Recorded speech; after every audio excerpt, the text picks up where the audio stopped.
Former First Lady Laura Bush comparing this detention center to the Japanese internment camps. The president of the Federation of American Immigration Reform, Dan Stein, with us. Dan, what do you make of this dust-up and how now you have the former First Lady weighing in, even the present First Lady weighing in, Bill Clinton weighing in, and they're all saying it's got to stop? Well, Neil, it's kind of interesting because all the people criticizing the Trump administration's policy actually don't have any kind of real alternative. I mean, if you want to protect children from smugglers, from traffickers, if you want to protect them from predations and crossing illegally from Mexico at the hands of people who orchestrate the trafficking operations, you will support the Trump administration's approach. Because in the end, it will have a deterrent effect. And so over time, maybe by the fall, the crossings will come down to a trickle. Now, Neil, through most of my lifetime, most of yours, those crossing the border have been young men looking for agricultural work and other things. Why suddenly now do we see in the last 10 years whole families coming in?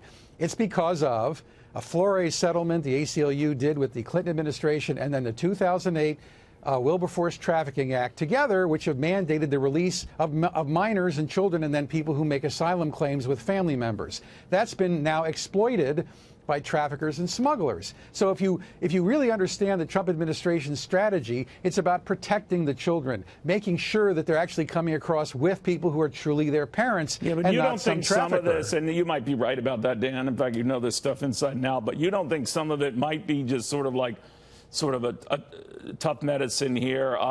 This is what will happen when you get to the border. Well, that's what deterrence is all about. I mean, the whole point of some point of this is, of course, is deterrence. And you look, you have four choices. Let everybody just run across the border, and that's what they've been doing by making the credible fear claim.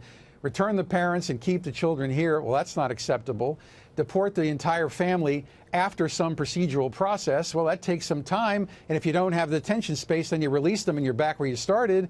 Or you can just or you can detain them during the pendency of the entire proceedings. That can take some time. The backlogs, the resources available at immigration courts, everything. The reason why you have to have true reform, not so much the Ryan amnesty bill they're talking about in the House, but real reform, is that all elements of the immigration system get fixed at the same time, so the disincentives are finally shut off. You close the loopholes, and then maybe you can talk about some kind of DACA benefit program, and that's what we'd like to see. Take some of the portions of the Goodlatte bill, pass those, and then maybe, you know, next year you can talk about something with the DACA folks. Next year. All right. We shall see what happens. Thank you very, very much. Thank you, Neil.